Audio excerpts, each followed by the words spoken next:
Welcome to the SSAA Victoria Podcast. It's early March 2026 as we're recording, and about 2 weeks away from the opening of Victoria's game duck season, which brings us to our main guest for today. But as usual, I'm also joined by David Laird from State Office. Hello, everybody. And by Daryl Snowdon. Hello, Barry, and all our avid listeners. And listeners, watchers, all the hundreds of you, tens of you, whoever it is. Forgot about the watchers. And we're also joined today by our special guest, who is Simon Toop, who is the Director of Strategy and Research at the Game Management Authority. Welcome, Simon. Thanks, Barry. We'll get to a bit of an intro to you directly, Simon, but first we'll do a bit of a around the traps. The thing on everyone's mind, of course, in Victoria when it comes to shooting is this Ken Lay rapid review, which is due to drop sometime this month, possibly even before this recording drops.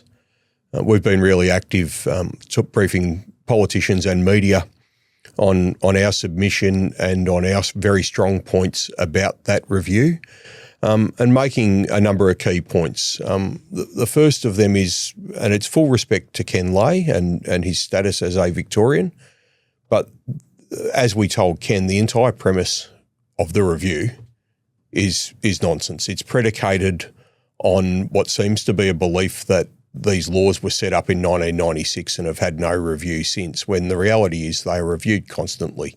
There's probably been 30 changes to the Firearms Act, maybe 60 changes since 1996. These things are constantly updated, and it does seem that in the immediate aftermath of Bondi, National Cabinet and State Premiers subsequently fell for the spin of the anti-gunners, and now we're trying to wind back from there.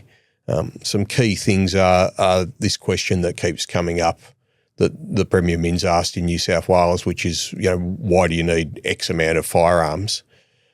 And we were talking to some journalists last week and they asked that question and we said, well, it's actually a good question. It's just the wrong people who have been asking it. So in Victoria, for the last 30 years at least, every time you go to purchase a firearm, that question is asked. It's asked by a specialist regulator who has some understanding of what they're talking about, not a politician in a panic. And that's how the question should be asked. So again, we're in Parliament constantly and we're cautioning the government that the really good political and policy reasons that they've been engaging so positively with shooters and hunters over the last couple of years particularly have not gone away. They apply now and it would just be politically insane and from a policy perspective insane to throw that baby out with the bathwater and do something stupid with this review. And we've seen some good outcomes in South Australia. There's some positive things there.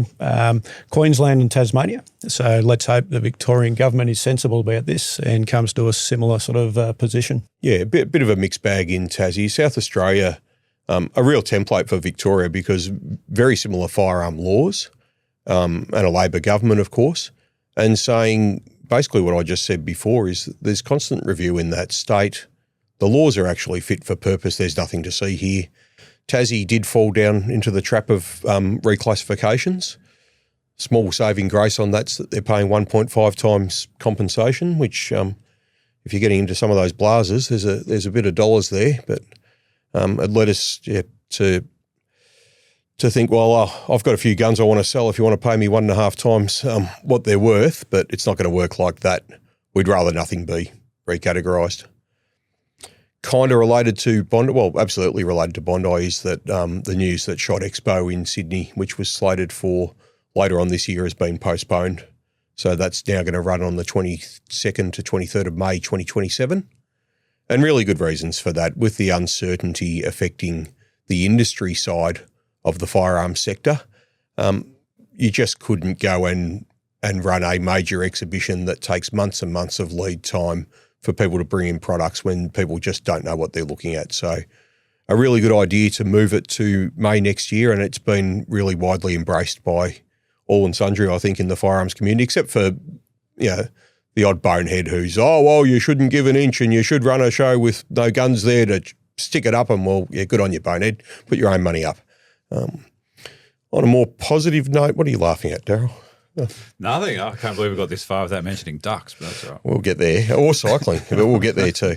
On a more positive note, we've got another one of our great Women on Target events running up at Wodonga Range on the 21st of March, and these are completely free events, fully catered for the fairer sex to come along and have a crack at shooting all sorts of different disciplines. So bookings via SSAA Victoria's social media and webpage, but completely free. Come along, bring your enthusiasm and have a good time. Filling very quickly.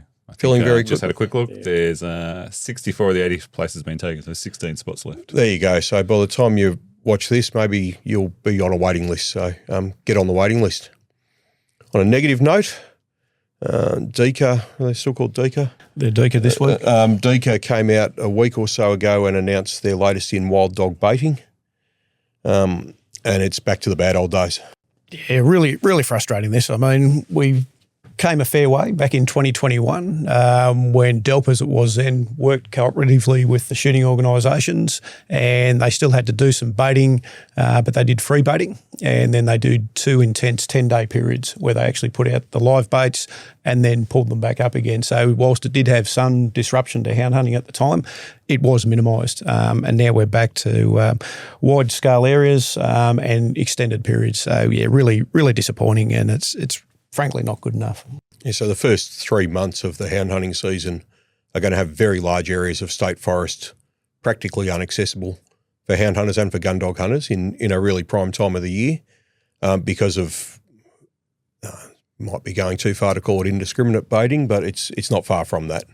Yeah, and there's some real mixed messaging goes on here too. I mean, on the one hand, we've got government wanting to control deer numbers, and on the other hand, we're effectively locking out a really effective way of taking deer in those particular areas. So let's hope some common sense can prevail. We'll go back and talk to Deka. We'll talk to government about this and see if we can come up with something that's a bit more pragmatic and a bit more realistic, but we'll see where it goes. Another positive one, I was lucky enough to represent the Blonde Bay Hog Deer Advisory Group a couple of weeks ago at the International Deer Biology Congress in Dunedin in New Zealand. So great trip over there and saw, first we had the Congress, which was great. So lots of deer research happening all around the world, both on wild deer and in the captive cervid industry, which is really driving innovation. Went to the lab at Invermay where they spin a lot of the DNA samples, even DNA samples that come from Australia of deer and saw that whole process, which was really fascinating. But the couple of days before that went out with the Game Animal Council in New Zealand, which is a statutory body they've got over there, on a field trip. Got to look at the management of wapiti in Fiordland and some of the high wire game ranch frankendeer stuff that's just remarkable what you can grow and remarkable what that international hunting industry is worth, something like $300 million to New Zealand. The money that goes through, that's just extraordinary. So that was a pretty cool trip. Had a couple of beers. I won't say junket. Yeah, a bit rough. You had to take one for the team on that, Baz, but somebody had to do it. So well done. Thanks for doing that. Yeah, well, I'd say it's my pleasure. So yeah. May there be many more. We've progressing a bit with the state government's game changing huts initiative. We've been talking to government a lot about that, both on where they should be, and I know us and several other people are talking about coupling that with the other bit that would really unlock it, which is helicopter access into national parks. Yeah, so ongoing with that. So we've been talking to both DJ Sir and Parks Victoria and government more broadly. So really concerned though, we talked about it I think in the last podcast about there's $1 million for it. We just don't want to see all that swallowed up with scoping studies and all the rest that this tends to bring out. So we want to see huts on the ground. I think PV with their relatively new CEO sort of has a can-do attitude. We met with him the other day. So hopefully, yeah, that'll translate to huts on the ground fairly soon. Would be wonderful. Yeah, there's certainly a back to basics approach happening within Parks Victoria that's seeing this crazy idea that you deliver local infrastructure out of local offices using local contractors, and seems to save an awful lot of money. It does, doesn't it? Instead of stuff coming out of Melbourne. Melbourne's not the centre of the universe? No. Believe it or not. So, yeah, some real positives happening there. The association continues to push for a deer management strategy to replace the failed deer control strategy that was foisted upon us a few years ago and spent about $20 million or more probably for very little effect. Yeah, another one. So we were promised a deer management strategy under the Sustainable Hunting Action Plan, and we've talked about this in the past too. That wasn't ultimately delivered. It was developed. It was developed. The draft was there. The strategy was written. It was very good, and then it got hijacked, and we ended up with a deer control strategy. And as we've discussed before, I mean, control is a part of an overall management strategy, but it's not your overall. It's not the strategy in itself. So we'd certainly like to see that revisited, and we've been pushing that strongly with government at the moment as well. It makes sense from all sorts of perspectives, but from the perspective of actually getting things done. So I think the greatest failure of the deer control strategy is that there is no noticeable difference to any environmental impacts from deer as a result of that strategy. And there are areas where deer are having serious environmental impacts. And this broad brush, all deer everywhere are bad approach, what it leads to is money getting dispersed so widely throughout the entire state that none of it actually does any real lasting good. Whereas if you targeted that money on acute environmental impacts, you could actually achieve something for biodiversity and conservation without just causing a heap of upset and funding a heap of people. Yeah, and I suppose to be fair, there's been some good people work on those deer control strategies and put a lot of work into it. Yeah. But at the end of the day, they're pieces of paper. They talk a lot about consultation. They talk about community engagement. There's a lot of talking going on, and there's not many deer getting actually shot coming out of those. So hopefully if we can get back to a proper management strategy that incorporates hunters who take the vast majority of deer in this state every year. GMA puts out those harvest stats each year, and it shows conclusively how effective hunters are in that.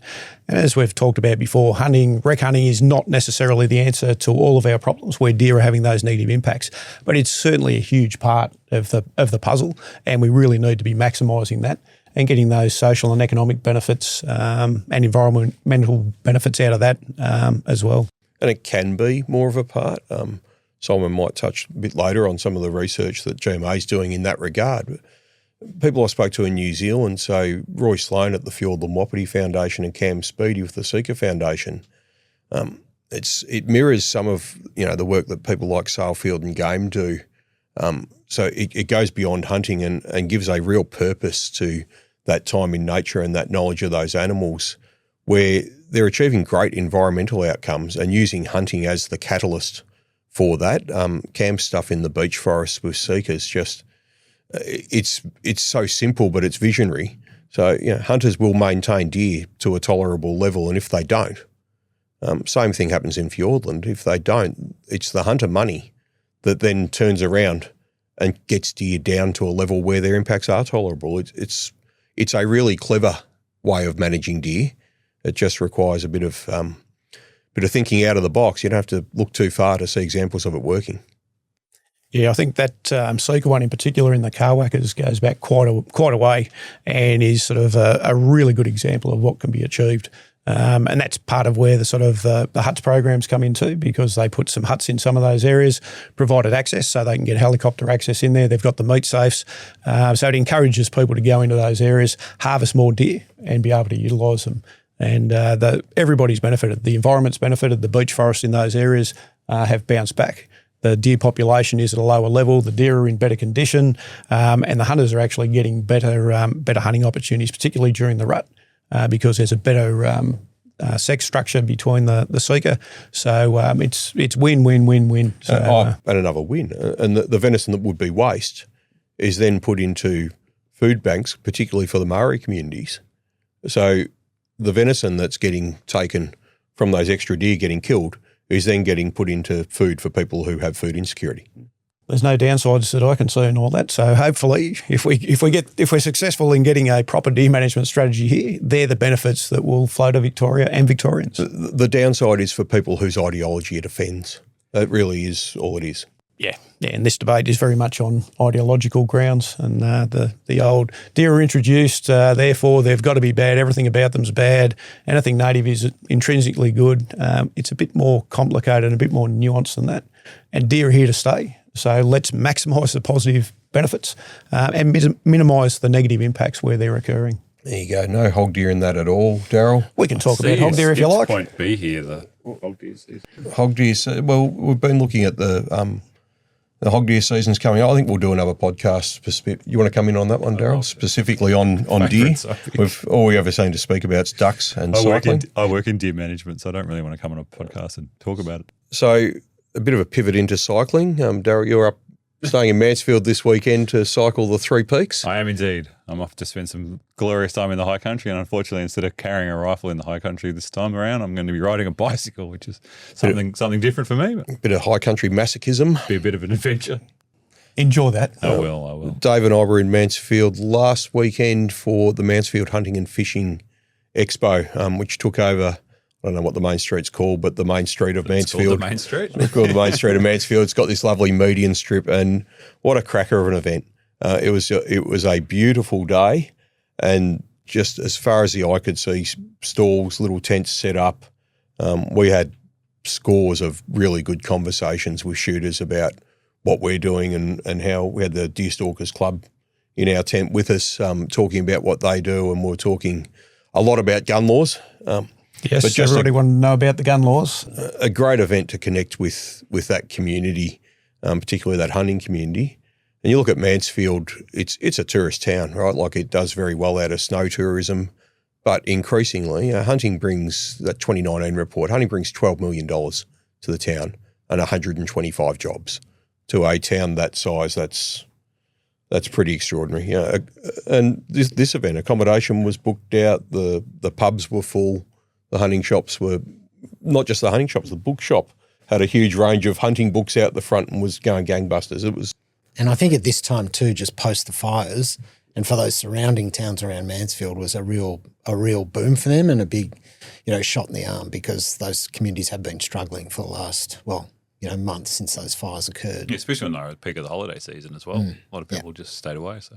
Yeah, well, I walked into the supermarket and I was talking to the lady on the checkout, and she was saying at that stage, that was fairly early, she said, it's been a bit quiet in here, but she just said, this is so good for the town. Social Dave it's just, it was huge. So Social Dave went to Mansfield. Social Dave. Oh, yeah, it was Social Dave. It was Social Dave. Oh, it can be social. He was talking to strangers. He was drinking craft beer, local craft beer. Yeah, only because somebody bought it for me. The only way you get Dave to do something is if someone buys it for him. Yeah, not my regular preference, but anyway. There you go. We'll convert you yet. All right, we'll move on to our main topic of the day, which is the Australian Duck Hunters Podcast. The Australian Duck Hunters Podcast. Golly. Well, we've got Simon from the Duck Management Authority, so we'll move on. Perhaps we'll just start with a lot of people in Victoria know you or think they know you. Yeah, well, that could be a double-edged sword, I suppose, Simon. Bit of an introduction into how your background, how you came to be in the role you're in. Well, I've always been interested in the outdoors and studied environmental management at university, went on to do my honours degree in looking at the various aspects of the biology of stubble quail, which is our only native game quail species that can be hunted. And then I had a PhD lined up, but there was a job came up in the area of the department who sponsored my honours study, what was then called the Game Management Unit. Job came up there, I applied for it and was successful. And that started my sort of career in the public service, working in natural resource management. So I worked in the Game Management Unit, then managed our wildlife branch section, then went off and chased bats around Melbourne. I was going to say, I was there trying to bring up the notorious bats. Yep, so that was the Flying Fox Relocation Program back in the early 2000s, trying to relocate the colony from the Botanic Gardens, where they were having an effect on the vegetation, the plantings there, but they were also a threatened species, so quite a vexed issue. And it was supposed to be a 12-month appointment, ended up being 4 years, but it was honestly one of the best things I've done in my career, to move those animals to a place that's appropriate, and could protect the values of the gardens and also look after the future of the threatened species. And all the management challenges in between that. There was a mix of, research, community communications, policy, land management. It was a really complex project, but one that was incredibly gratifying. And as a public servant, to be able to go back to see something that you did, all those years ago. Just drive down the Eastern Freeway, you can see. It's still faring well. So, that was excellent. That was a great piece of work. And then I came back and after we handed that over to the regions to manage, then I was Director of Environmental Approvals for big major projects like desal plant, channel deepening, north-south pipeline. So that was pretty tricky. Then went back to wildlife management. And then game was moved from the then Department of Sustainability and Environment over to Department of Primary Industries. So I went across with the team then, and then in 2014 the Game Management Authority was formed, and I've been there since then, and currently head up the Strategy and Research Division, which includes policy, communications and research. So a really diverse group of sort of businesses, but really important because they all reinforce each other. So we've got, research informs policy, and then once policy is implemented, then we communicate that to the public. So it's a really nice piece of work. But we've got other things coming our way. In the next little while, government's announced the creation of Outdoor Recreation Victoria, and that will see a merging of Victorian Fisheries Authority and the GMA. So that's going to happen into the future, and we'll see what that brings. But hopefully that strengthens our ability to manage, especially hunting and fishing resources, but also some of those other outdoor recreations, recreational pursuits across the state. So an interesting time. We've discussed on here a bit that there's opportunity and risk with this move to Outdoor Recreation Victoria. Certainly from SSAA Victoria's perspective, GMA, I think it's fair to say, has had its ups and downs, but has developed into a really fit-for-purpose regulator. Great opportunities in being able to promote hunting, which is currently something that GMA is not allowed to do, but also there is the risk of getting consumed into being the smaller cousin of the juggernaut that is fishing. Well, look, the GMA has been a real, in my view, a success story. We went across, we were very small. We got an injection of funds in about 2018, and that allowed us to restructure and put resources into the areas that needed it. We work very closely with our other government agencies as well in partnership approaches to manage natural resources, across the state. But particularly the areas that I work in, and especially research, has really benefited from those extra funds. And I'll talk a bit about our research program later on, but it's given us the ability to do a lot more research and get evidence to support our recommendations to government, and rather than just relying on expert opinion and value judgments.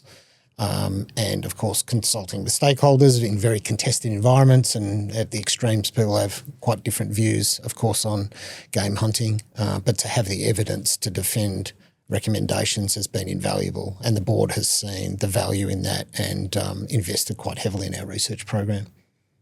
Which is fantastic. So it sort of brings on to Victorian season dates. So why did GMA set the season dates where they are, and why did GMA set the bag limit what it is? Well, GMA doesn't. No ambushes. So here we go. if you like, I can tell you how it all works these days, and it's a little bit different. So in terms of GMA doesn't set any policy. We give recommendations to government, and then there's a policy department within Department of Jobs, Skills, Industries Industries and Region, Regions. DJ Sir. who is the lead policy agency for game policy in the state. So we can give recommendations. It's entirely up to government and the minister whether they accept those or not. And then it's DJ Sir who will create policy on behalf of government. So in terms of the regulation of duck hunting, now it's moved under a harvest strategy. So there's a Victorian game duck harvest strategy that was released back in 2005. It's got a 3-year life, and then we'll get reviewed after 3 years, and then we'll have a 5-year life cycle after that. And it sets the parameters, the management objectives, and how duck hunting will be regulated to achieve sustainable outcomes. And that's the goal or the objective of the strategy, is to have sustainable duck hunting. And in that, there's a series of actions that will achieve that.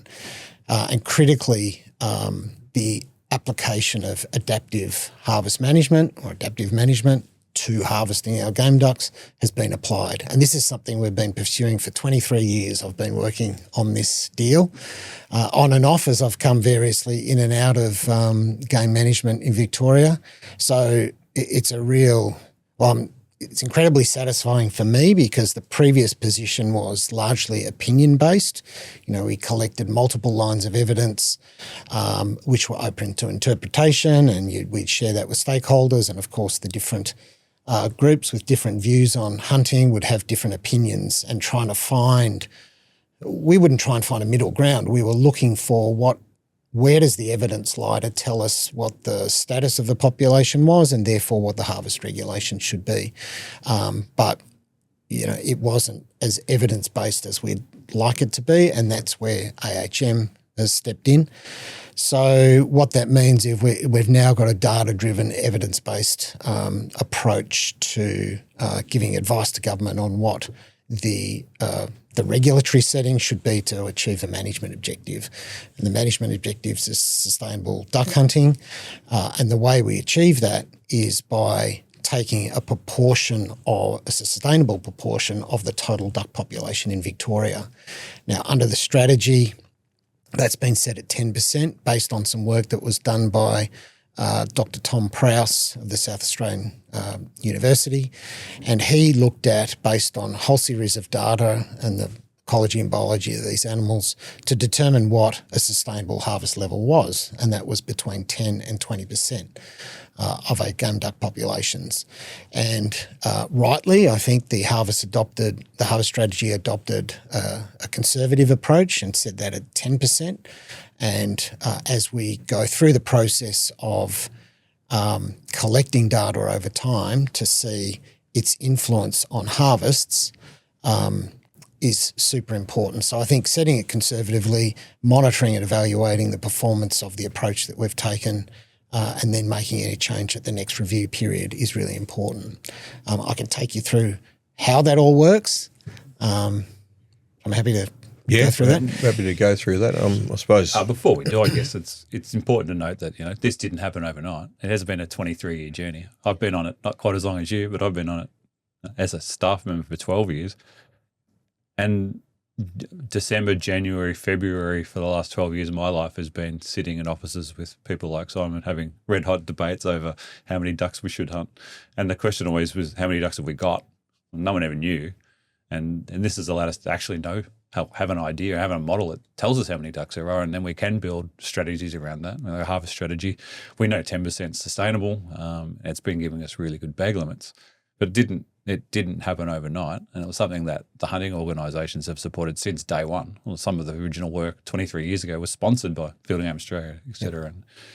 And the conservation benefits beyond just duck hunting are really important to recognise, and I don't think people understand just the value of what this hunting-related research brings to the broader conservation of, particularly in this case, our waterfowl species. So that's really important. I'll talk about some of the other projects that we're doing that support AHM and again, the broader conservation benefits that it brings, including things like, when high pathogenic avian influenza does make it to Australia. I think we'd be naive to think that it won't. It's in every other continent around the world.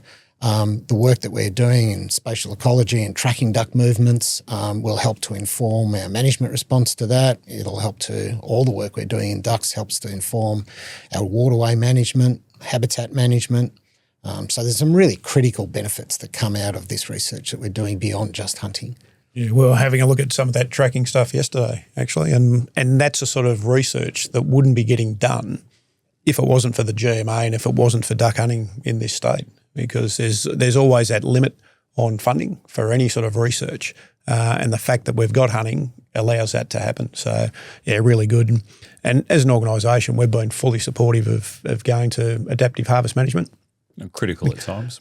I look critical of parts of it, absolutely, but the concept, and we're really pleased it's there because we want to see sustainable duck populations, and this enables that to happen, and it makes for objective decision making, which has always been the thing. There's always been criticism, as you say. There's been groups on both sides, some saying, we shouldn't have a season, there should be no bag limits this year, and others saying the exact opposite. So this is really good that we've got that objective decision making. The decisions are evidence based. So regardless of government policy, which can change, and that's up to us to try and make sure that, that support for hunting continues.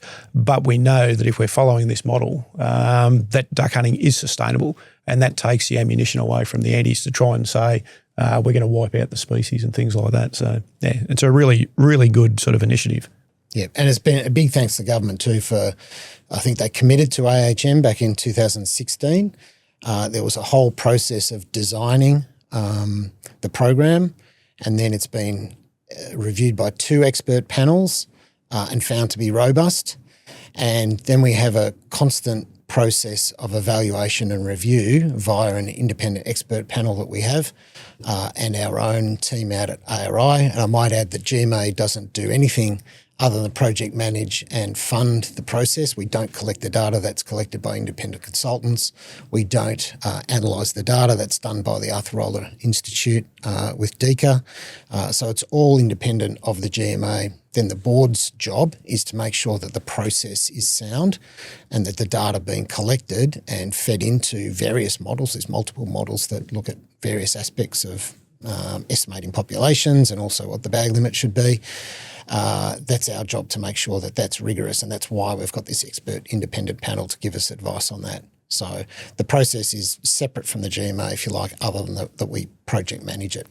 And to touch on a point you made a bit earlier, I was going to say everyone's a winner. Not everyone's a winner. People who don't think any ducks should be killed are not winners, and they're never going to be happy. But people who are interested in waterfowl or water birds or wetland conservation are winners.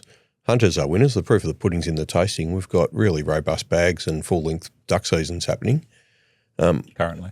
But you can't – any management response that comes from all of the data you're collecting, you can't just manage for black duck or manage for teal. Everything on that landscape benefits from that management, and it's driven by hunting being a controversial issue or hunting needing to be a sustainable issue. Absolutely. Unlocks all of that. If you're going to be harvesting these birds, you're having an impact on the population, so you've got to make sure that it's sustainable. And we know that, you know, the thing that's driving the decline of these species, and it's pretty evident that, you know, some of these game ducks are in decline as species across the whole of Eastern Australia. That's what we manage. Our management unit is sort of Eastern Australia, knowing that birds can move across the country, of course, if the conditions are right. Sorry, I lost my train of thought there, but and that's another important point too. So people will often, but they manage them in the USA this way with adaptive harvest, so why isn't our adaptive harvest working the same way the USA? Well, we don't have those set migrations and flyways, do we? Yeah, and I think people don't understand necessarily what adaptive management is. It was born out of forestry management originally and then moved into fisheries management, and now other countries are picking it up as best practice, and the US has been applying AHM in relation to managing duck harvest since 1995. And really it's sort of coined as learning by doing. And what that means is you set your management objective, then using the best information you have, you choose the best management actions to achieve your management objective. You monitor the outcome, you review and evaluate, and you refine, and then you apply it again, and then you go through the same circular process of review and refinement. And we've made multiple refinements since we started our abundance surveys in 2020, and that's all part of the continuous improvement approach. So that's what adaptive management is. What America does, they follow the same process, but they'll have different management objectives. They've got different species with different environmental conditions. So they're managing to achieve a similar outcome, which is sustainable duck harvests, but they might do it slightly differently. And the way that we do it recognises the difference in our waterfowl to what they have in North America. Right, so perhaps good juncture to walk us through earlier, as you said earlier. How do we do it here? Yeah. So the concept is simple. The process behind it is extremely complex, and you need to be a biometrician to understand some of the process. But if you sort of strip it back to its fundamentals, essentially it's understanding what is the total abundance of game ducks in Victoria. Then you apply a proportional harvest, and in this case at the moment it's 10%. 20%'s been identified as the maximum. And I might say that it's really important, that proportional approach, because it ebbs and flows as the population increases and decreases. We know our game ducks are boom and bust species. It moves with the status of the population. It doesn't fix it. So that's really important, that concept of proportional harvest. So a 10% proportional harvest is assigned, and we say, okay, 10% of total abundance is X, and then what bag limit will achieve that 10% harvest target. And that's where some of our long-running data sets, particularly on duck harvests, are really important. And then there's a model that's created that looks at a number of different inputs to determine what bag limit would achieve that 10% harvest target. So it's pretty simple in that respect. And how we go about that, so each year in sort of October through to early November, we conduct aerial and ground surveys of over 850 randomly selected wetlands across the state, which represent the key game duck habitats. We look at 4 different habitat types: sewage ponds, which are actually really important for game ducks, especially in tough times like drought, farm dams and dams of sort of varying sizes, creeks and rivers, and also waterways. And then we divide those into size strata as well. So they're further classified down, and then they're further classified into north, south, east and west across the state. So we go out and randomly count those wetlands, and then we determine what the density of game ducks is on each of those habitat units. And then using satellite imagery, we determine how much habitat of those different types and different sizes there is across the state, and we extrapolate that up to get a total abundance figure. We do get abundances for all of our game species, and some years the data's not robust enough for the less common species, but for our game species that make up the majority of our harvest, we have some pretty good accurate data. And that's pretty much how we do it. So once we've determined the total abundance, then we apply the proportional harvest of 10%, and then we work out what the bag limit would be to achieve that harvest. So we've only got 1 year of data under our belt so far, and it performed really well, which is really encouraging. So the harvest target last year was 10.4%, because we can't have a percentage of a bird, to achieve 10%. So in the case of last year, 9 birds was defined as the daily bag limit to achieve a 10.4% total harvest. And then after the duck season, or throughout the duck season, we do fortnightly phone surveys of up to 200 hunters to understand what they've harvested throughout the course of the season. So that's, over 1,000 hunters are surveyed throughout the course of the season. They tell us what they hunted and what they bagged in the previous 2 weeks. So we reduce that memory bias because it's relatively close to when they hunted. And then we determine what the total harvest was. So 10.4% was the target. We achieved 12.2%, so 1.8% of the total population over. But really, for the first year of operation, I think that's a really encouraging result. That's really close. And again, through our process of continuous improvement, and now we've got a real-world actual harvest response from our regulatory setting of 9 birds, we can actually test that. So ARI went back and reviewed the harvest model and tweaked it, and they actually replaced number of active hunting days with number of licensed hunters, because of course not all licensed hunters hunt. And that came up with a better fit in the model as well, so a more accurate precision. And based on all of that, we had a 22% increase in the number of waterfowl from the previous year, so we're up to 4.8 million from 4 million. And it still came out with a 9-bird bag, which, if you think about it logically, kind of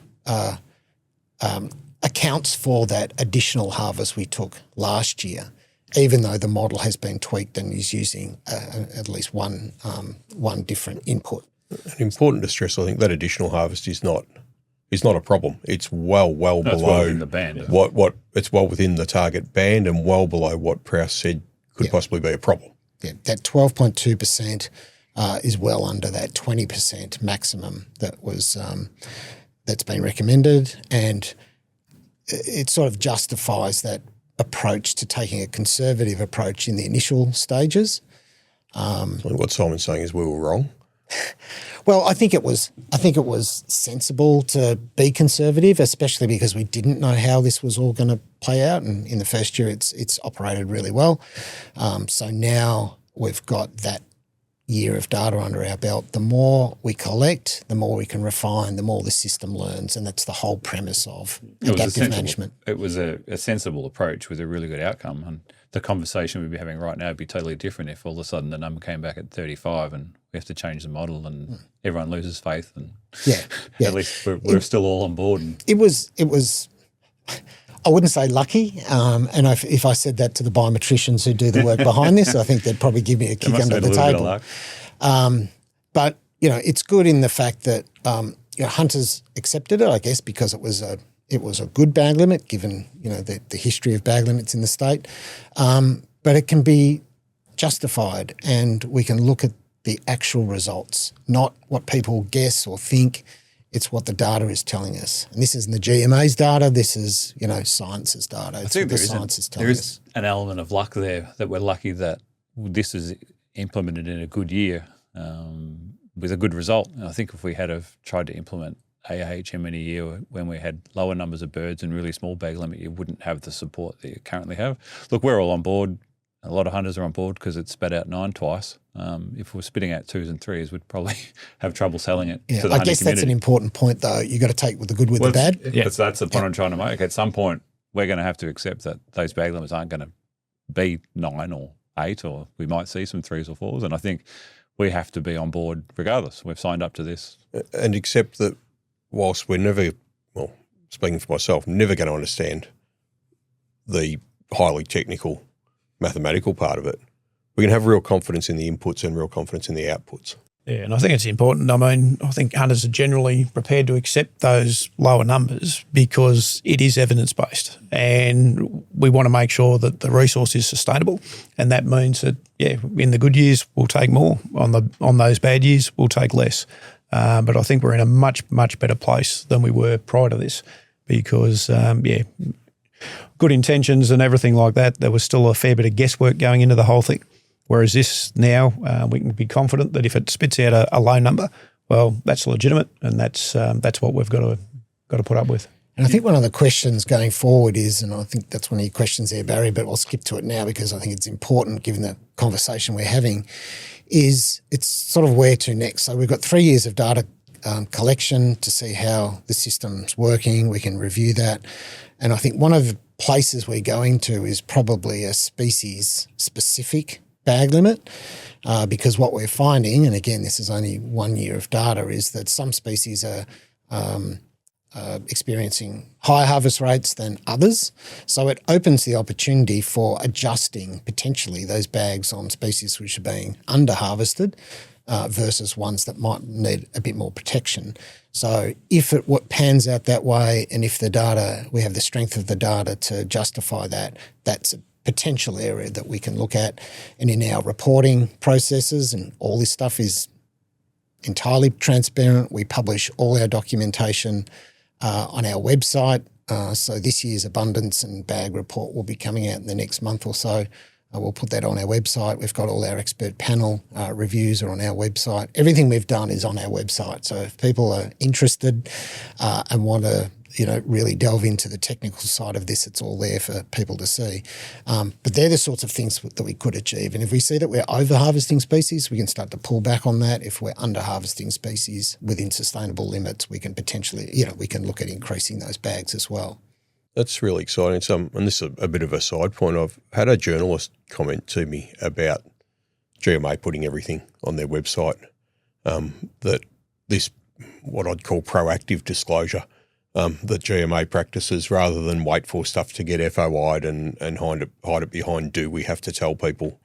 That journalist commented that their life would be so much easier if every department or every government agency acted like GMA does and just is as transparent as they can be, and stuff that's in the public interest just gets put out there for the public to see. Well, I think to the credit of government too, they have sought evidence-based advice. It's still up to the minister and government with what they want to do. They have set the policy objectives in the harvest strategy for their policy on how hunting will be managed, and we just implement that. But again, the minister is particularly interested in what's the science telling us, what's the evidence, and then he can make a decision on what the seasonal arrangements look like. So anything else on adaptive harvest? I just think at the end of the day that we always sat around and we had a really good, robust model for harvest. We're using the same sort of strategies they use in New Zealand and Europe and North America with our harvest data. So we always knew what we're harvesting, but the golden thing was always what's the population? And we had no idea. We used to guess and estimate, and we used to drive around and count birds, but ultimately we had no idea. And you take out all the middle stuff in AHM and look at the top and the bottom, you've got an input and you've got an output. Makes the maths a lot easier. And I think people often get influenced by what they know and the areas that they but my uncle's got a heap of ducks on his dam. Why isn't it 10? 26 We would ducks often get that. And we get others that say, it's dry and there's no ducks around. And I have to say I was surprised that there was an increase in the number of waterfowl in Victoria, because we'd gone through a particularly dry time. But that said, we found through our satellite imagery modelling that wetland bodies had increased by 68%. So we had a lot of obviously smaller wetlands and farm dams had received some reasonable inflows over last winter and spring. It was a dry September, but there were wet periods in there. So we actually had an improvement in habitat availability. Now that 68% increase in water body number only related to or translated into a 9% increase in surface water availability. But what we're finding through our surveys is just how important farm dams are for all game duck species, not just the typical ones we think of, particularly wood ducks and maybe grey teal on farm dams, but blue-winged shovelers are using those wetlands, hardhead are using those smaller water bodies. So they're really critical. And when you multiply that up by the 500,000 farm dams in the state, some have and haven't got water, of course, but we can determine how much water's in those. Then we can get an actual reality of what the birds are looking at. What the bird numbers are. So that whole thing about being driven by what you know and what you experience may not actually be the case. And I think that's an important message and learning in science. Often things that you think or perceive may not be the case, and it's not until you get the data that you can actually start to understand how the system's responding and working. Right. So when it comes to public perception, social licence of duck hunting, the two biggies, and the first one, we say adaptive harvest management, the harvest strategy, absolutely answers that conservation question, that sustainability question. What we are doing is demonstrably sustainable. We're not going to have a population level impact on these birds. The other big one is humaneness, animal welfare, which views range from you shouldn't do it because killing is cruel to the way you kill shouldn't be cruel. Now, we've actually got no interest in the first one because we're hunters and we understand that killing is a part of hunting, but we've got a great deal of interest in the second one, which is the way we kill should be as humane as possible, which brings us to the other big bit that GMA has been involved in working on, which is reduced wounding. Yeah, well, again, this has been a long road as well. And there's multiple reasons why we should be looking at this. One is about sustainability and accounting for total losses of waterfowl caused by hunting. So it's not just the bagged harvest, so what the hunter brings back and puts on his belt. It's also those birds that have been struck and not recovered. And that wasn't being accounted for when we were trying to work out our harvest strategies previously. Under AHM, it is accounted for. The second part of that is waste. So there's birds being shot and lost, not recovered, and they just go to waste. other critters will enjoy them, of course, but they're being wasted in terms of hunting. And the third and really important part, and this is a more important part that the community is emphasising, is animal welfare outcomes. And I don't think anybody, hunters or anybody who likes or dislikes hunting wants to see any animals unnecessarily harmed. And that's why this program is all about doing better, and the end result of that is more successful hunters and less wounding. And that's the outcome that we're all looking for. And again, in working with government, they, through their Sustainable Hunting Action Plans, made a commitment to developing wounding reduction action plans for waterfowl, quail and deer. We've completed the Waterfowl Wounding Reduction Action Plan, and it has a whole range of actions in it that can assist with reducing wounding. And we know through experiences elsewhere in the world then that can be done, particularly Denmark. And we've had a close working relationship with Denmark over the last number of years to look at how they did what they did, and they basically reduced wounding by 90% over a period of time. I was really impressive about the way they went about it. We've also had a relationship with Dr. Tom Roster, who's a ballistics expert out in the US, and he was a consultant to a group called the Cooperative North American Shotgunning Education Program. And we've had a relationship with Tom and Concept for a long time. Concept has wound down, but we still have a relationship with Tom Roster, and he gives us advice on various things in terms of how to reduce wounding. But that Wounding Reduction Action Plan really is a blueprint for how we reduce wounding, and it's really based along, I think there's 6 goals in there, and they're all about raising hunter awareness, improving hunter performance and skills and knowledge, and then monitoring again to see the performance of the action plan, whether it's actually having the desired effect, which is, and the goal is a continuous reduction in wounding over time. And then we can evaluate that and make any adjustments. And there's multiple arms to that, and Sporting Shooters and Field and Game have been great partners along the way as we've been developing that plan. That said, we do have a working group because we're interested in all views of the community. So we have animal welfare representatives on that group.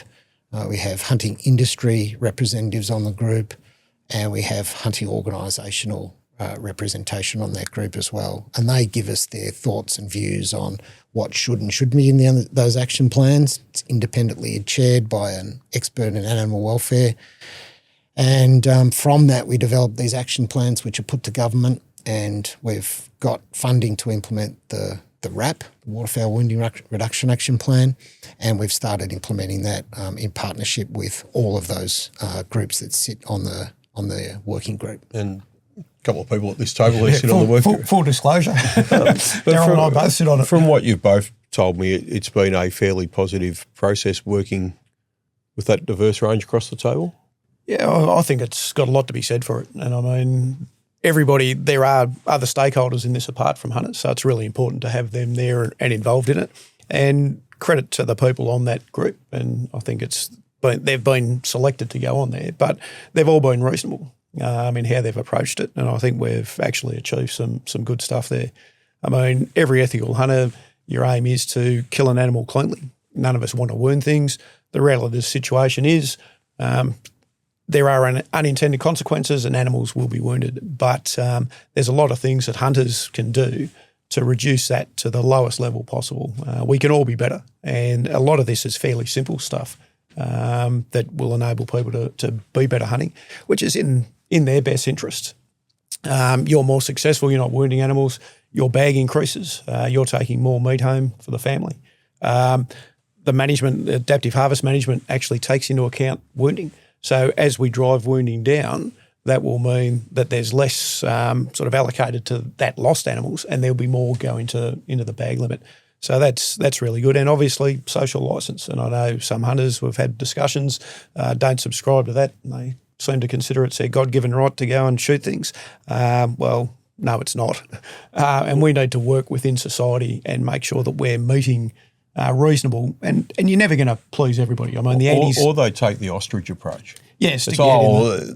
We shouldn't talk about that. We should just pretend that that's not a thing. And there's certainly been a lot of discussion on that. If we acknowledge this happens, then they're going to stop us hunting. Well, it does happen. We know it happens. Government knows it happens. Everybody knows it happens. So we need to front up to it. We need to be realistic about it, and we need to do whatever we can to try and be better. You can stick your head in the sand as much as you want, but all four of us at this table have sat in front of parliamentary inquiries and answered questions, and all those questions related to wounding and duck hunting. There was a parliamentary inquiry into native bird hunting, but the majority of the time was spent talking about wounding and social licence. There's footage of it. There's people long lensing it. It's not like it's not a thing. And whether you think it's an issue or not, it's irrelevant. It's an issue, and all four of us have sat in front of parliamentary inquiry and parliamentarians and constantly answer these questions. So. And I think if anybody's read the Wounding Reduction Action Plan, and I'd encourage all hunters to read it, it is grounded in science. There's a lot of reference to science and peer-reviewed published papers. So it is grounded in science, but there's a lot of good information in there. And one of the critical things is that hunters understand and accept that there is a problem in wounding. And it's not to say nobody's blaming the hunters for that, because there's a whole range of reasons why it happens. But there's really simple ways to fix it and improve it. And again, the Danes have shown us through some very simple messaging that just in some minor behaviour change that you can drastically reduce wounding. And, some of those things we've developed an education campaign called Reduce Wounding. And we've got a For Duck's Sake Reduce Wounding slogan attached to that. We've just done some research actually into the effectiveness of that education program. I've got some of the results, and we'll be publishing that report shortly on our website. And the Reduce is it an acrostic? Acrostic poem. Acrostic apparently, poem. Yes. That's a word I learned through this. So what it means is, reduce, REDUCE, and we've got actions that sort of accord with that. So R means regularly practice. That's a really important component of reducing wounding, because poor shooting skills is the number one cause of wounding. E is for effective retrieval strategy. So, don't shoot over dense vegetation, blah, blah, blah. So make sure you've got an effective retrieval strategy, work with friends, have a well-trained gun dog, things like that to make sure that you can recover any downed birds. D stands for don't shoot beyond 30 metres. Now, this is that's probably the one single thing that hunters can do which will see a significant reduction in wounding. It's the one that the Danes pushed the hardest. And there's several reasons why hunters should not shoot beyond that distance. We know that most hunters can't shoot accurately really beyond 20 metres. And Daryl's been involved in this experience when we had Tom Roster out. So you're going to say Daryl's an example? No, Daryl's a very good shot. So he's one of the better performers. But when Tom Roster's done these training programs all around the world, and I think he's trained over 20,000 people now across government agencies and hunters themselves and other people who use shotguns. And from at the time, there was 18,000 people had gone through these training sessions that Tom had run, and we were doing this back in the sort of between 2008 and 2012, and we invited various players and influencers from the key hunting organisations. From those influencer. What he did, he set. And it was a contrived sort of scenario where you had to shoot at, I think it was 8 targets and hit 6 out of 8, going from 20, 30, 40, 50-yard markers. And only 18, I think, it was 16. 16 of those 18,000 people had hit 6 out of 8, had hit 6 out of 8 targets at 40 yards. So that was a real wake-up call to the hunters who were doing this stuff. As I said, there's a bit of pressure and you're shooting at clay targets and stuff like that. But it was a real wake-up call for hunters that your shooting skills are really critical. Most hunters shouldn't be shooting beyond 30 yards. And then those who do, well, wounding increases with distance because of aim error, but also the technology starts to get challenged, beyond 40 metres, and we know, steel shot's not as dense as lead, and it will start to lose energy. And I'm glad you brought that up, Simon, because the response we get to a lot of this stuff is, it's all because we can't use lead.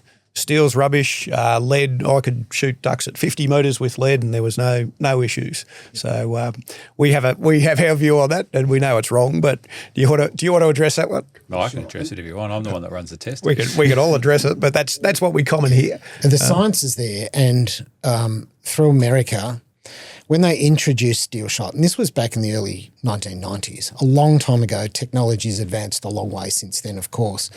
And the earlier shot shells probably weren't they're nowhere near as good as they perform now.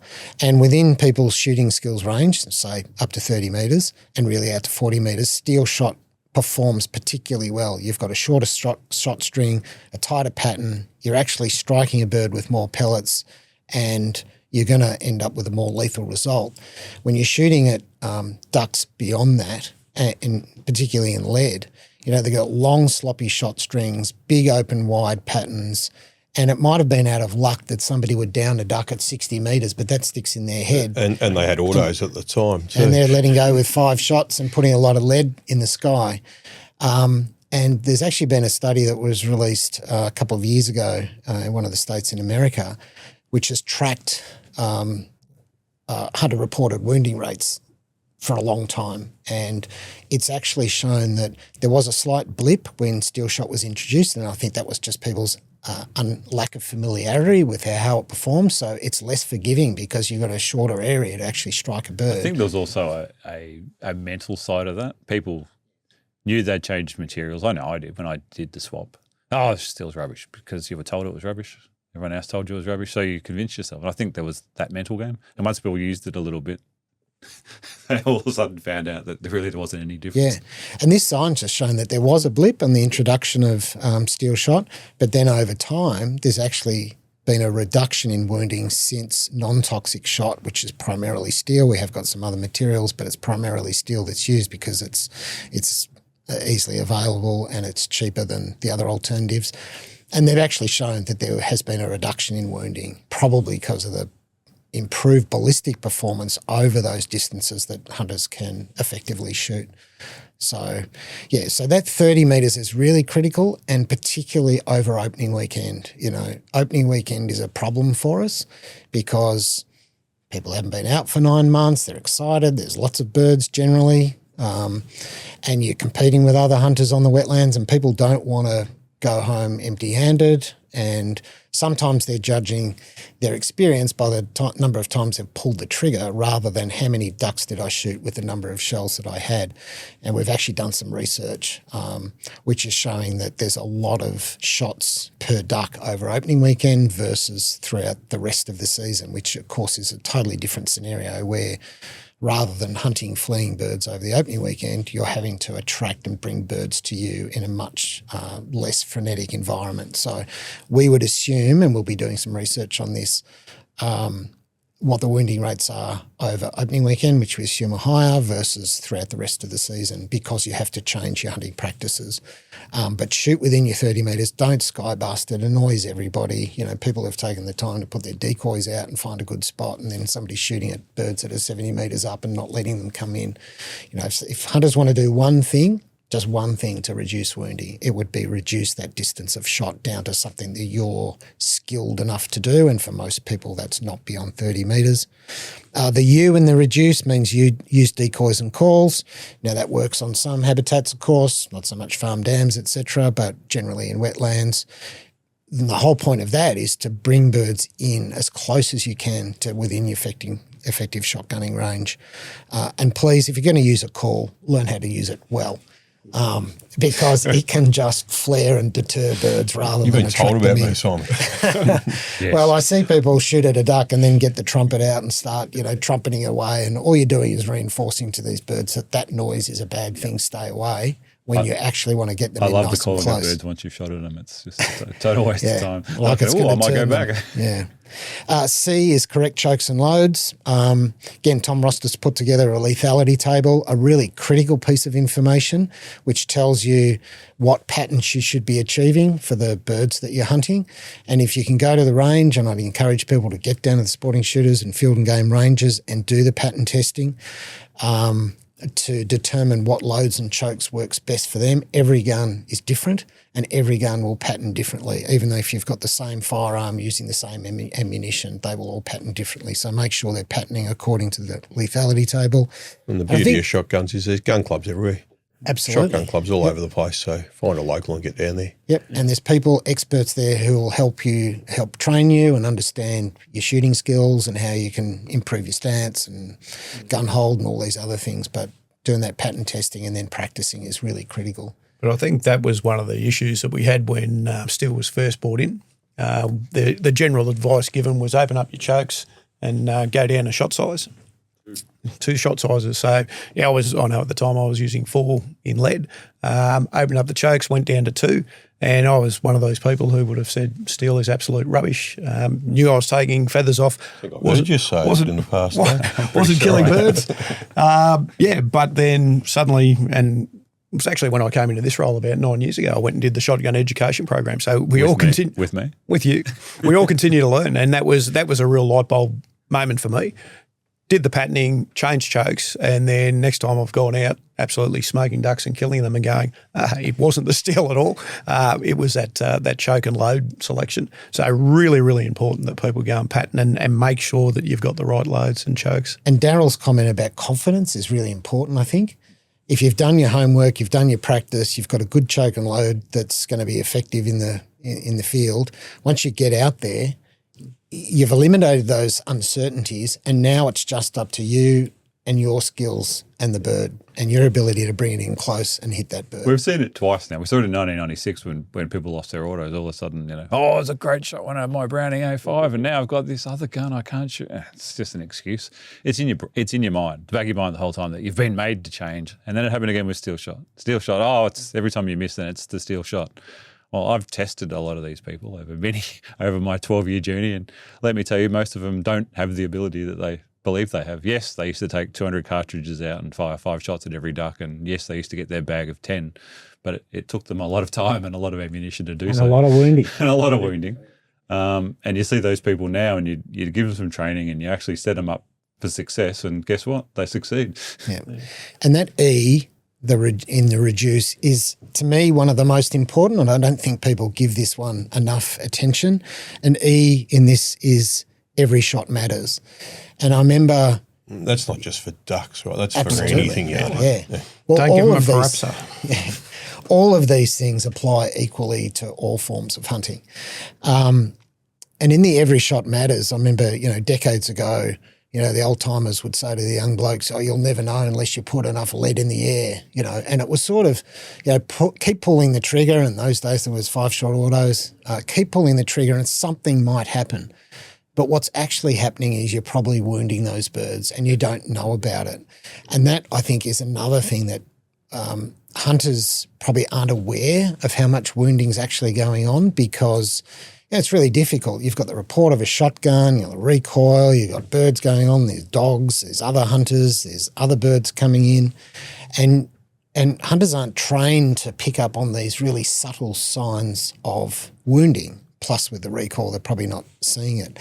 So we know from hunter-reported wounding underestimates the actual level of wounding versus against, let's say, trained observers. So while hunters may think that they may not be wounding, every shot absolutely counts. And we encourage hunters to just take that split-second thought, am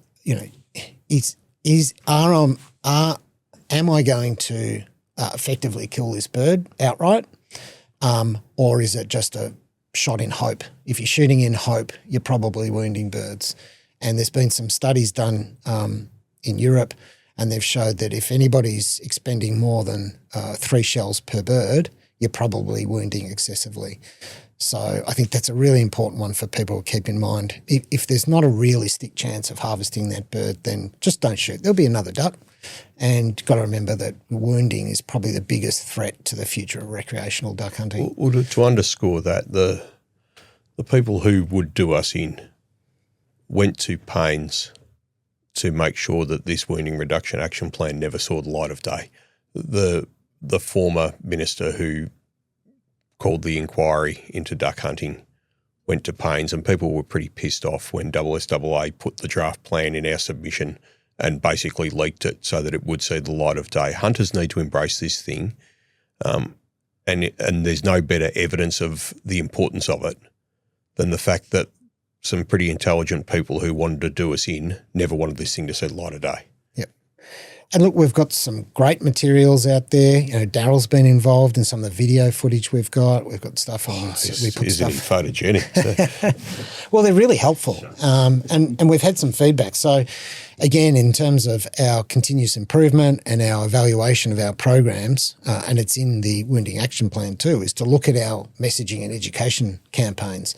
And as I said, we've just completed one. We'll be putting that on our website shortly. But it's been well embraced from the results. Hunters understand the importance of reducing wounding. They accept it. They've given us feedback on how effective those communication pieces are. People actually like and find the messaging simple and important. They say that they mostly practice these things, and that's the real test for them, is to actually put this stuff into practice. And we're monitoring wounding through another program that we do, an X-ray program where we're catching hundreds of ducks and X-raying them. So we are monitoring the effectiveness of this program over time. But it's really important that hunters, stick to this. There's always another duck. And like I said, wounding. You're going to end up with more ducks in your bag if you're doing it well anyway. Another anecdote, and part of the programs that Daryl's helped run, when Tom Roster came out, there was a couple of very well-known and high-ranking people in hunting organisations. There was two in particular who came out and they did the roster thing thinking, what's this guy going to teach me? And then they went out and put into practice some of these very simple things, particularly that reduction in distance of shot. And I saw them after the season had finished and they said, Simon, we've never shot better. We had the best season we've ever had, because they just made a few behavioural modifications and they were confident because they'd done their pattern testing, and they just really reduced the distance of shot and they brought home more birds and probably wounded fewer. So it was great. At the end of the day, the every shot matters is the key point. You make the decision to pull the trigger. And I hear all the excuses, the ducks were too far away, and other people were don't shoot at them. The protesters have flared the ducks, and that's why I wounded them. Well, and if you protesters didn't pull the trigger. It's not a steel shot issue. It's a behavioural issue. If you keep those shots within 30 metres, some of those other things all of a sudden don't become as important. The chokes don't become as important. The shot size doesn't come as important. If you're shooting duck at 20 metres, it doesn't matter what you shoot them with, they're going to die. It's the decision. You make the decision. So at the end of the day, that every shot matters. It would be good if we could put it at the top of reduce, but I guess it wouldn't sound. It was hard trying to work out how to fit all that stuff in there. Reduction, that'd be so cool. You don't know much about acrostic. No, I don't know much about that. Daryl. I know a bit about duck hunting and ballistics, but look, the biggest problem we had trying to sell this to hunters was convincing them that we had a problem. There was this whole, you haven't got a problem if you don't accept or acknowledge you've got a problem. And I'm not an alcoholic because I don't think I am. Yeah. That's that first step to accept the problem. It was interesting in the research that we've just done. Hunters are mostly saying, well, first of all, they want it to be acknowledged that they are trying to do these things, which is great. And we encourage everybody to keep doing that. But they also didn't think that they wounded. No. And like I said, it's difficult to determine whether you have and haven't. There's obvious signs, of course, on some birds that are obviously wounded as they fly off. But there's other really subtle signs that are just really difficult to pick up on. But I think the science everywhere in the world is consistent. It shows us that wounding is happening at probably about 30% until there's interventions done. But that said, Denmark shows us that there is great opportunity to reduce that wounding substantially. They reduced a 1-for-1 wounding for recovered bird down to 90% reduction in wounding. So quite extraordinary, and just through, again, small behavioural changes. So read and embrace the action plan. It's a template to be a better hunter. Yeah, it's great. And we're doing it in conjunction with our working group members and industry. We're doing a bit of a rewards program over the next 3 years, just to recognise people who are doing the right thing in the field. So John Byers, the call maker, has made some fantastic calls for us, which are laser engraved with the reduced wounding logo. We've got 10 of those to hand out this year. Got one of John's calls that I wear and don't blow because of... I have one also. We've got hats and face gaiters and some other bits and pieces. And so what we're going to do is we're going to hand those out to people who are doing these things in the reduced acrostic poem. And encourage them, and we'll post them on our social media just as a reward and a recognition that, to do this. And also, again, 20, 30 years ago when freckle ducks were becoming a big issue in hunting and led to, all these non-game species being shot and led to the introduction of the waterfowl identification test, hunters really did work together in the field. They called freckled ducks. They told their counterparts on the wetlands that protect the species were there and not to fire. The whole not sure, don't shoot slogan was really prominent back then. But we need hunters in the field to either call out their mates when you're back at camp, hey, mate, you shouldn't have shot at those high birds, or, let the birds come in. We've got some stickers out there saying bring them in, which is really critical. Get them in close enough to shoot them effectively. But it's that's what's going to reduce wounding, is those cultural norms and standards that hunters set for themselves, not a regulator putting out an action plan and, telling them to do this and do that. It's really got to be driven by leadership within the hunting community, and also those social norms and standards that every hunter sets for themselves out in the field. And just touching on that, we did get in our results that they wanted to hear more from hunting groups on this, and the hunting groups have been great so far in helping us promote these messages. Like I said, it's hard for a hunter to take it from a regulator that you should do these things. If they're hearing it from their peers and colleagues, then they're going to probably accept that more so than coming from us. Absolutely. Anything else on reduced wounding? It's a great initiative. Get around it. No, I don't think so. I think we're good. Just get down to those ranges, practice, use those the pattern testing facilities, use the lethality table. We're only 2 weeks away from the duck season now, but it's never too late to practice. And it could be at a range, it could be hunting rabbits and other things, but as long as you're practicing, that's the really important thing, and just try to reduce your distance of shot. And then, like we said, you'll come home with more birds in your bag and fewer birds wounded. Well, we've got you here. You are the Director of Strategy and Research. I am. Dave touched on earlier, we were all looking at some pretty cool stuff on the website yesterday on the duck tracking. There's a really good video up there, and there's a tracker where you can follow ducks around. So you want to give us a bit of a rundown on the research GMA is involved in at the moment? Yeah. So as I mentioned, we had the opportunity to restructure, et cetera, when we got some additional funds, and that allowed us to create a research program within the division that I manage. And with that additional funding, we've basically gone from doing harvest surveys and helping funding the Eastern Australian Waterbird Survey, that was pretty much the research that we did, to now having an extensive research program that covers harvest monitoring, population monitoring, public health and environmental health, animal welfare, sociology. So there's lots of different things we're doing here, and all for, responsible and sustainable hunting. So in our harvest monitoring, and a big shout out to hunters who participate in these phone surveys that we do for deer, duck and quail hunting, and we're running those at least every fortnight, depending on the species. And we get a 97% response rate.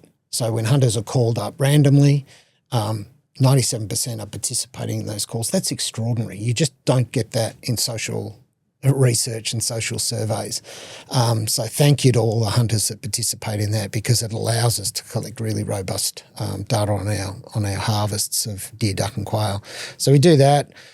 We do opening weekend bag surveys, which helps us understand what species are being taken, and particularly their age. That's going to be a really important factor to feed into adaptive management as we grow the sophistication of that process and add in more and more data. Population monitoring. So we do our game duck abundance, which informs AHM. We've just signed up to a program with ARI to do some duck population genetic studies, and that will support and reinforce the abundance studies that we're doing. We do abundance surveys for quail, and that, again, along with the ducks, is giving us a real insight to how many quail there are in the state and how many are being harvested, and understanding whether those harvests remain sustainable. The duck spatial ecology work, so that's the tracking one you're talking about. We do that in partnership with Deakin University. It will be the largest tracking study ever done in this country on waterfowl. We've got roughly 60 trackers out there now. We'll add another 100 plus this year, and we'll keep building that over the next 3 years. So we're getting some really cool data. Go on the website and watch the video, people. Yeah. It's really cool. We'll put a link up in the show notes. So just on that tracking too. So obviously duck season's coming up. You've got birds with trackers. Hunters are out there. So if they shoot a bird with the tracker, are they going to be in deep trouble? No, absolutely not. We want them to let us know. So all the ducks we catch are banded. So they can keep the band but report it. So there's a Commonwealth program where they can report the band number. So that's really important for us to understand, and that goes into another database. But yes, definitely, if you shoot a bird and recover it, we don't care if the tracker's damaged or not, and there'll be some information on our website, and we'll put out some social media in the lead up to duck season to just report that to us. Not a problem. That's just one source of mortality. An interesting thing we've found so far is just how many birds are being lost to predation, particularly by raptors. Not necessarily, there's some have been taken by foxes, but it's pretty much been raptors. We haven't gone through a hunting season yet, but by all means, and that's a good point, Dave. So thanks for reminding me on that one. So yeah, if you shoot a bird, let us know. It's no problems. Keep the band, report the band number, and we can help you with any of that if you're not sure where to go and what to do. I'm sure you'd like the tracker back. How much are they? Well, each one's probably worth about $2,000, and they may or may not work, but we know where they are anyway. So if you do hand them in. Might get a knock on the door. And along the same lines, we've just entered into agreement with Deakin as well to do a spatial ecology. So it's a survivorship and habitat use and movement studies, and this is the same for ducks. So we're trying to understand what's driving their movement, what is changing in the environment that's driving it. That will all go into AHM modelling. But we're doing the same for quail. So we're going to catch 100 quail over the next 3 years, starting this year, and we're going to fit trackers onto those birds. And that will be fascinating because we really know very little about these birds and where they go and what they do. Tiny, 3 grams. And we'll understand the importance of habitat, the influence of agriculture in particular, where they go when there's drought and they need refuge. What are the important drought refuges that they use? We don't know any of this stuff. So understanding more about that species is really critical, and they're a key indicator species for others in agricultural settings too. So if they're healthy in their populations, then other populations will be. And it can also help inform farm management too. So how farmers, and they do this particularly in the UK, they do it really well, about how they can adopt more wildlife-friendly farming practices. So we'll get some really cool information out of that. I'm thinking back to, was it Nicholas Ivish's stuff on the grey partridge? Absolutely, yeah. He presented at that conference a decade or so ago that was fascinating on how they're managing that in the UK. Beetle banks and marginal strips and all sorts of very cool stuff that is of little consequence to the farmer. There's always input costs and things like that, but that's the trade-off. And most farmers want to do the right thing by wildlife, and for some very small management techniques, they can get some really good outcomes for not just birds, but insects and butterflies and a whole range of other species. the last one in that population monitoring thing is and this is now we're starting to talk about deer, is Oh, hooray. Here we go. hunting's contribution to deer control. So there's always been this debate and argument about, does hunting contribute to deer control or not? Is it additive mortality or not? So we had a bit of a setback with it. So we've got two programs running at the moment. One is in the west of the state where we're looking at land status change.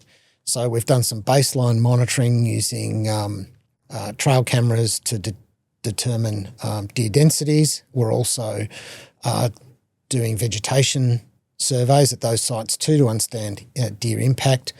And then some of those lands are going to change their hunting status, either to be open to hunting or closed to hunting. So this is all part of that review that was done in the central and west of the state, so around the Pyrenees and places like that. So we've been doing that for the last 2 years. Unfortunately, fire affected some of our survey sites, particularly around Mount Cole and places like that. So that's been a bit of a setback for us. But at the same time, we're also running this comparative study in the east of the state where we've got areas that are open to hunting and areas that are closed to hunting, and again doing density assessments and vegetation impact assessments on the hunted versus the non-hunted sites. So that's one program that's been running for 2 years. And now with the announcement by government to open the Snowing the Errinundra to hunting, we got in there very quickly and put cameras in there as well. So we've got some baseline data prior to those areas open to hunting. And again, we can hopefully measure the impact of hunting. And we assume that, there's probably a lot of deer in there. Of course, there's poaching, but there'll be a lot of deer in there that have never been shot at before, and people want to get in there pretty quickly, I think, and take advantage of those naive deer. The naive deer. The harvest will be a different story in 2 years' time, you'd suspect. But. Yes. So we assume we'll see a rush, and that we can't measure the harvest, unfortunately, because there's no way to track hunters that are going in and out of those areas and how many animals they're taking, but we can track the density, and we assume there'll be potentially a dip over time and then a recovery. And then how much that recovery is the critical question that we're trying to answer. And we don't expect, like you've mentioned before, that hunting is the answer, but hunting's one of the tools in the toolkit. And when you look at that Kawaka Rangers work that they've done in New Zealand, showing that with control efforts plus hunters, they get extraordinary outcomes. And, the beech forest was senescing and dying. Now it's recovered. The quality of the animals is coming out, which is much better because the density's down. The rut and the raw is tighter, so you get much better hunting all round. So this will answer some of those questions and can help with the sort of systematic management of deer. Even closer to home, there was a paper David Lindenmeyer and a few other people did in the Yarra Ranges a few years ago that found, looking at deer density and weren't looking at hunting at all, but one of the conclusions was, the density is much lower in the adjacent state forest than the national park. Well, why is that? There's deer hunting in the state forest. So hopefully through these two studies, they've still got several years to play out. But again, we'll publish all this work, of course. But that will be really interesting to answer some questions once and for all. In the public environmental health space, we've completed last year a fallow deer copper versus lead project. This is through animals that have been harvested by recreational hunters. We've got about 100 samples of each using normal recreational firearms and loads.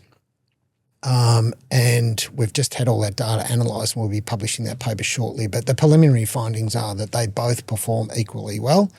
So people, if they're concerned about, copper as an alternative and a non-toxic alternative to lead, they shouldn't be. We've done some work on Samba, which showed similar results. We used flight distance, so how far the deer has run post being shot, as an indicator of animal welfare outcomes.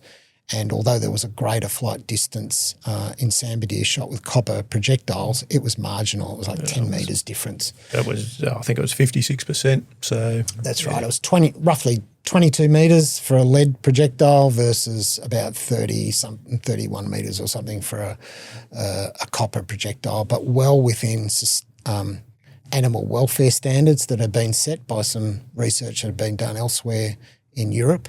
And that's what we're using to tie back, what are the outcomes. So again, just some options for hunters if they want to make decisions about switching from, lead to copper for a whole range of reasons. We're just showing them that the animal welfare outcomes and the efficacy of these projectiles is as good. But we've still got to get that peer-reviewed and published, so they're just preliminary results at the moment. In the animal welfare space, we're doing our waterfowl wounding monitoring program, and that's where we go out post the duck season and catch. Last year we caught 700 birds. We x-rayed them. They were caught all around the state. We x-rayed them looking for embedded shotgun pellets, and that's an indicator of course, they've been shot and wounded. It's not an indicator of wounding, it's an index of wounding because the vast majority of these birds will die after being shot. There's been a couple of other studies done in the States where between 75 and 97% of birds that are shot will die, not necessarily from their wounds, but inability to feed or escape predators or thermoregulate. So that's a really important program to monitor the success of the wounding action plan. But it also gives us the opportunity to have birds in the hand. So what we're doing there is Deakin University comes along with us and they take blood samples. So again, this avian influenza monitoring program, they're using those blood samples to inform that. And also we take the opportunity to put trackers on these birds that we're trapping as well, including some with embedded pellets to see what their survivorship's like too. We're doing wounding rate research, and this is something might be worth coming back and having a chat to you guys at some stage because we're going to take this public next year, but the action plan calls for a wounding rate to be determined. At the moment, we're using a proxy from historic wounding data, and that's 23%, but we're actually going to go into the field with hunters in real-world situations with trained observers to go and monitor what the wounding rates are. It's a really complex piece of work, which is quite challenging, and we've had some really good support from sporting shooters in that space. Sociological research, we've just completed some work on hunter motivations for offending. So why do people offend? There's a whole range of reasons why they might, from ignorance through to just being criminal.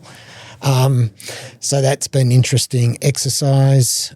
We've just engaged RMIT to do some research into attitudes and behaviours of hunters that could contribute to wounding. Again, that's under the action plan. And we've just completed that work, as I mentioned before, about the effectiveness of the reduced wounding campaign.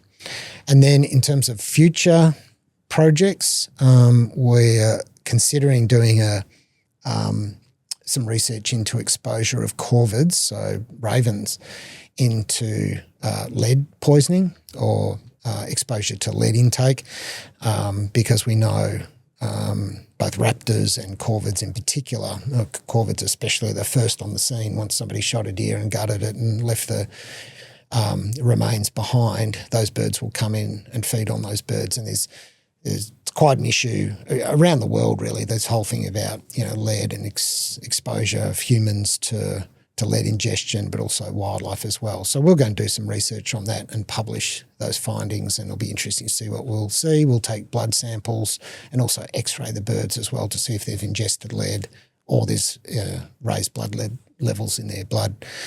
And then the last one we're doing, which is really to support our compliance team, is time from death in deer. One of the biggest compliance issues we have and one of the biggest community concerns we have with deer hunting is illegal spotlighting, and that's a concern in the deer hunting community as well. It's unfair that others are taking the easy road and shooting a deer under light. So we're just doing the preliminary investigation of how we might go and start to take a range of temperature samples from animals that have been shot and tracking those temperatures over time. They do this in America, and then we can use some modelling to estimate the time of death And then if we see somebody at 3 o'clock in the night and they've got a warm deer in the back of their truck and they told us they shot it, just on dark at 6 o'clock, well, then we can determine through science whether that's a reasonable argument or not.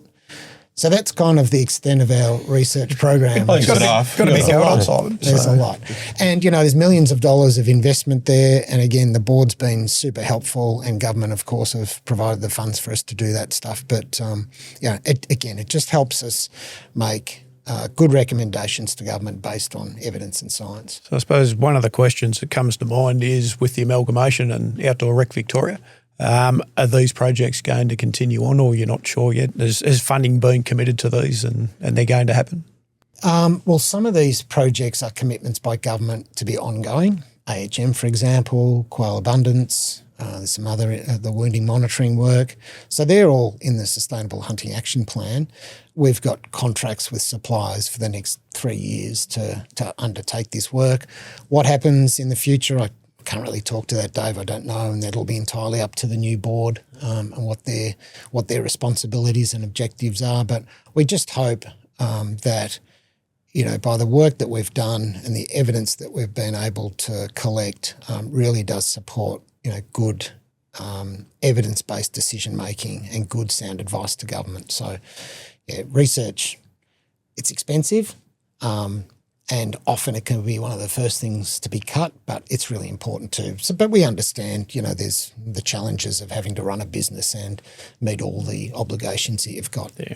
And I suppose that's one of the opportunities and potential threats with this amalgamation. Maybe with a bigger authority, there'll be more money for you to go and do some more stuff. But and that's what we're sort of aware of with this as well, that we need to be aware and make sure that hunting continues to get the focus that it has been getting.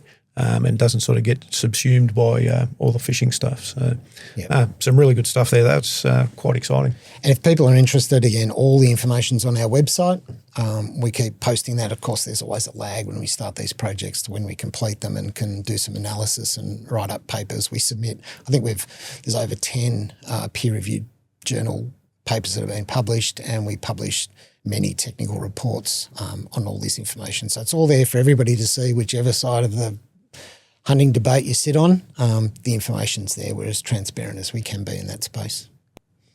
Excellent. I think that winds it up. Anyone got anything? I've got burning to hundreds add? of questions, but I think the enemy on the wall was going to defeat us. So thanks heaps for coming in, Simon. It's been really illuminating chat. Really appreciate it. And we'll take you up on the offer and get you back when there's 12 months down the track, when there's more to discuss. Yeah, I really appreciate the opportunity too. And it'd be great to come and talk about that wounding rate stuff, because we will need the cooperation of hunters in that program. Yeah. So, look, duck season starts pretty soon. If you're a duck hunter out there, check out Reduce, implement it. It's in your hands. We really need the hunting community to drive it.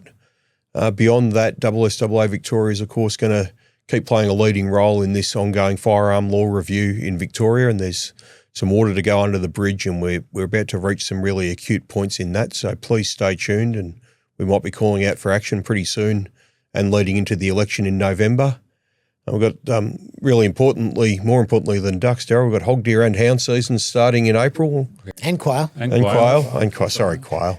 I think hound season opens for a whole 2 days before it closes for a week for the Easter break.